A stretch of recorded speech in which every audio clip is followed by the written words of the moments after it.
بسم اللہ الرحمن الرحیم۔ شروع اللہ کا نام لے کر جو بڑا مہربان نہایت رحم والا ہے۔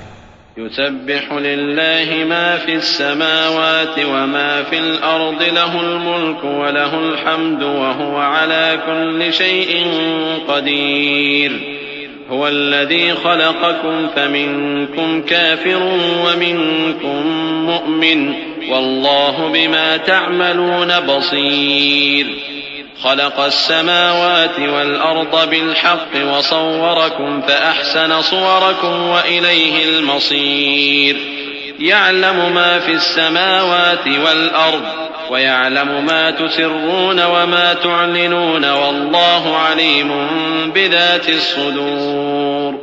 جو چیز آسمانوں میں ہے اور جو چیز زمین میں ہے سب اللہ کی تسبیح کرتی ہے، اسی کی سچی بادشاہی ہے اور اسی کی تعریف ہے، اور وہ ہر چیز پر قادر ہے۔ وہی تو ہے جس نے تم کو پیدا کیا، پھر کوئی تم میں کافر ہے اور کوئی مومن، اور جو کچھ تم کرتے ہو اللہ اس کو دیکھتا ہے۔ اسی نے آسمانوں اور زمین کو حکمت سے پیدا کیا، اور اسی نے تمہاری صورتیں بنائیں اور صورتیں بھی اچھی بنائیں، اور اسی کی طرف تمہیں لوٹ کر جانا ہے۔ جو کچھ آسمانوں اور زمین میں ہے وہ سب جانتا ہے، اور جو کچھ تم چھپا کر کرتے ہو اور جو کھلم کھلا کرتے ہو اس سے بھی آگاہ ہے، اور اللہ دلوں کے بھیدوں تک سے واقف ہے۔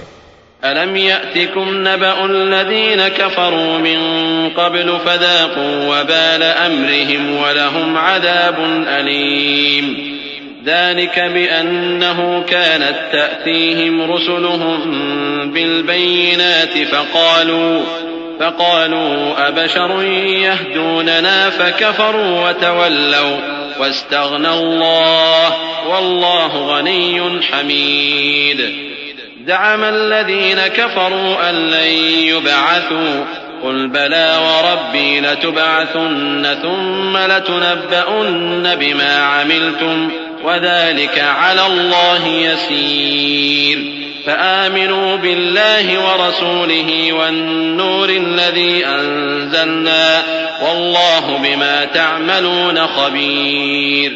کیا تم کو ان لوگوں کے حال کی خبر نہیں پہنچی جو پہلے کافر ہوئے تھے؟ تو انہوں نے اپنی کرتوت کی سزا کا مزہ چکھ لیا، اور ابھی دکھ دینے والا عذاب اور ہونا ہے۔ یہ اس لیے کہ ان کے پاس پیغمبر کھلی نشانیاں لے کر آتے تو وہ کہتے کہ کیا ایک آدمی ہمیں ہدایت کرے گا؟ تو انہوں نے ان کو نہ مانا اور منہ پھیر لیا، اور اللہ بھی بے نیاز ہو گیا، اور اللہ بے نیاز ہے، لائق حمد و ثنا ہے۔ جو لوگ کافر ہیں ان کا اعتقاد ہے کہ وہ دوبارہ ہرگز نہیں اٹھائے جائیں گے۔ کہہ دو کیوں نہیں؟ میرے پروردگار کی قسم تم ضرور اٹھائے جاؤ گے، پھر جو کام تم کرتے رہے ہو وہ تمہیں بتائے جائیں گے، اور یہ بات اللہ کو آسان ہے۔ تو اللہ پر اور اس کے رسول صلی اللہ علیہ وآلہ وسلم پر اور اس نور یعنی قرآن پر جو ہم نے نازل فرمایا ہے ایمان لاؤ، اور اللہ تمہارے سب اعمال سے خبردار ہے۔ يوم يجمعكم ليوم الجمع ذلك يوم التغابن ومن يؤمن بالله ويعمل صالحا يكفر عنه سيئاته ويدخله جنات تجري من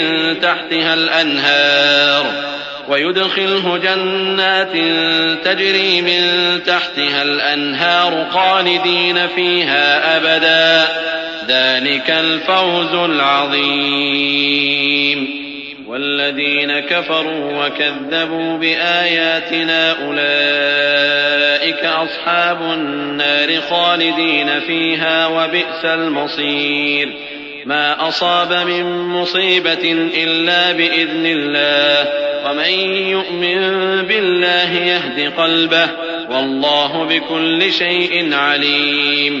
جس دن وہ تم کو اکٹھا کرے گا یعنی حشر کے دن، وہ نقصان اٹھانے کا دن ہے، اور جو شخص اللہ پر ایمان لائے اور نیک عمل کرے وہ اس سے اس کی برائیاں دور کر دے گا، اور جنت کے باغوں میں جن کے نیچے نہریں بہ رہی ہیں داخل کرے گا۔ وہ ہمیشہ ہمیشہ ان میں رہیں گے، یہی بڑی کامیابی ہے۔ اور جنہوں نے کفر کیا اور ہماری آیتوں کو جھٹلایا وہی اہل دوزخ ہیں کہ ہمیشہ اس میں رہیں گے، اور وہ بری جگہ ہے۔ کوئی مصیبت نازل نہیں ہوتی مگر اللہ کے حکم سے، اور جو شخص اللہ پر ایمان لاتا ہے وہ اس کے دل کو ہدایت دیتا ہے، اور اللہ ہر چیز سے باخبر ہے۔ وَأَطِيعُوا اللَّهَ وَأَطِيعُوا الرَّسُولَ فَإِن تَوَلَّيْتُمْ فَإِنَّمَا عَلَى رَسُولِنَا الْبَلَاغُ الْمُبِينُ اللَّهُ لَا إِلَٰهَ إِلَّا هُوَ وَعَلَى اللَّهِ فَلْيَتَوَكَّلِ الْمُؤْمِنُونَ يَا أَيُّهَا الَّذِينَ آمَنُوا إِنَّ مِنْ أَزْوَاجِكُمْ وَأَوْلَادِكُمْ عَدُوًّا لَكُمْ فَاحْذَرُوهُمْ وَإِن تَعْفُوا وَتَصْفَحُوا وَتَغْفِرُوا فَإِنَّ اللَّهَ غَفُورٌ رَّحِيمٌ۔ اور اللہ کی اطاعت کرو اور اس کے رسول کی اطاعت کرو، پس اگر تم منہ پھیر لوگے تو ہمارے پیغمبر کے ذمے تو صرف پیغام کا کھول کھول کر پہنچا دینا ہے۔ اللہ جو معبود برحق ہے، اس کے سوا کوئی عبادت کے لائق نہیں، تو مومنوں کو چاہیے کہ اللہ ہی پر بھروسہ رکھیں۔ مومنوں، تمہاری بیویوں اور اولاد میں سے بعض تمہارے دشمن بھی ہیں، سو ان سے بچتے رہو، اور اگر معاف کر دو اور درگزر کرو اور بخش دو تو اللہ بھی بخشنے والا ہے، مہربان ہے۔ انما اموالكم واولادكم فتنة والله عنده اجر عظيم فاتقوا الله ما استطعتم واسمعوا واطيعوا وانفقوا خيرا لانفسكم ومن يوق شح نفسه فاولئك هم المفلحون إن تقرضوا الله قرضا حسنا يضاعفه لكم ويغفر لكم والله شكور حليم عالم الغيب والشهادة العزيز الحكيم۔ تمہارا مال اور تمہاری اولاد تو آزمائش ہے، اور اللہ کے ہاں بڑا اجر ہے، سو جہاں تک ہو سکے اللہ سے ڈرو اور اس کے احکام کو سنو اور اس کے فرمانبردار رہو اور اس کی راہ میں خرچ کرو، یہ تمہارے حق میں بہتر ہے۔ اور جو شخص طبیعت کے بخل سے بچایا گیا تو ایسے ہی لوگ راہ پانے والے ہیں۔ اگر تم اللہ کو نیک نیتی سے قرض دو گے تو وہ تم کو اس کا کئی گنا دے گا اور تمہارے گناہ بھی معاف کر دے گا، اور اللہ قدر شناس ہے، بردبار ہے، پوشیدہ اور ظاہر کا جاننے والا ہے، غالب ہے، حکمت والا ہے۔